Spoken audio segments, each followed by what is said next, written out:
Bahujan Samaj party ही चुनाव जीत रही है। जब इतना बड़ा समर्थन जो किसानों ने हमें दे दिया है, ये मैं इनका शुक्रगुजार हूँ, अपनी बहन का, दादा का, सभी लोगों का। और मैं ये वादा करता हूँ कि बहुजन समाज पार्टी की जो सरकार बनने जा रही है, जो भी समस्याएं किसान से रिलेटेड होंगी, जो भी इन लोगों की छोटी बड़ी समस्याएं होंगी, मैं रात दिन कंधे से कंधा मिला के इनके साथ काम करूंगा। क्योंकि मैं खुद भी एक किसान हूँ। मैंने जो हलफनामा दिया है उसमें भी मेरी दो ही आमदनी है, एग्रीकल्चरिस्ट, मेरे कई फार्म हाउस हैं यहीं बीकेटी में हैं, और उसके बाद बिल्डर। तो मैं भी किसान हूँ, हमारे सब भाई किसान हैं, और इनकी मदद से हमको बहुत ज़्यादा बहुजन समाज पार्टी में वोटरों का इजाफा होगा। इनके लोग अपने अपने क्षेत्र में, अपने अपने बूथ में, अपने अपने सेक्टर में जो इनका संगठन है वो बहुजन समाज पार्टी के लिए वोट मांगेगा। तो जाहिर सी बात है कि इसमें बहुजन समाज पार्टी को बहुत मजबूती मिलेगी, और ये सीट बिल्कुल 110% यहाँ से बहुजन समाज पार्टी जीतेगी। सर, सपा के नेता ने आरोप लगाया है कि बहुजन समाज पार्टी भाजपा की बी फैक्टर है, तो उस पर क्या कहेंगे? मैं आप ही से कहता हूँ कि किसी समाजवादी पार्टी के नेता से आप पूछ लीजिएगा जो मैं कह रहा हूँ।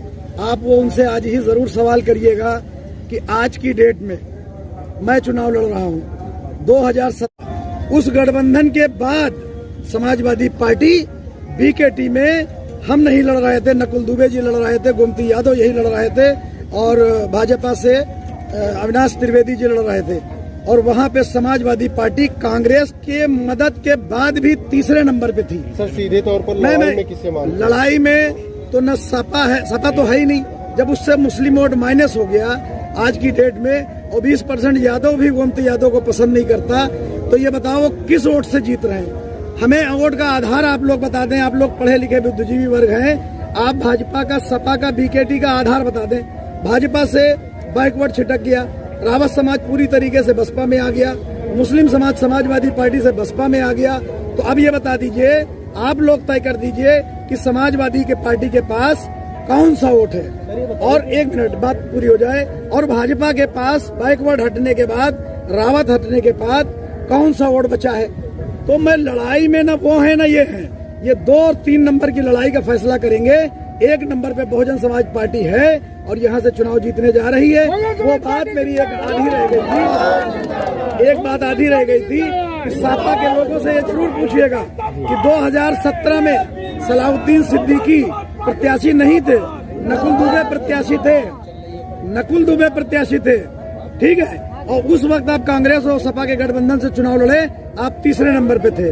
अब ये बताओ 2022 में तुम कहां से, कौन सा वोट तुम्हारा बढ़ गया? जरा कोई वोट बता दो। और बहुजन समाज पार्टी में सीधा सीधा आंकड़ा आप लोगों को बता देता हूँ। 32 साल हो गए मैं बीएसपी में, यहाँ ब्लॉक प्रमुख रहा हूँ, 20 साल से प्रधानी है, बीडीसी है। और एक आंकड़ा ये बता रहा हूँ कि सपा से मुस्लिम समाज कट के बीएसपी में आ रहा, तो 1 वोट ये बढ़ रहा है बीएसपी में, दूसरा वोट बैकवर्ड का बढ़ रहा है, तीसरा वोट रावत समाज का बढ़ रहा है। अब ये बताओ कि जब ये रावत समाज, पाल, लोधी और मुस्लिम समाज बीएसपी को खुला वोट कर रहा है, किसी से राय ले लें, मशवरा ले लें, इंटरव्यू ले लें, तो आप ये बता दो कि भाजपा के पास और सपा के पास कौन सा वोट बचा है, उनकी कितनी तादाद होगी। वो चुनाव हारेंगे नहीं, लंबी मार्जिन से चुनाव हारेंगे, और मेरी बहन के आने के बाद वो बहुत बुरी तरीके से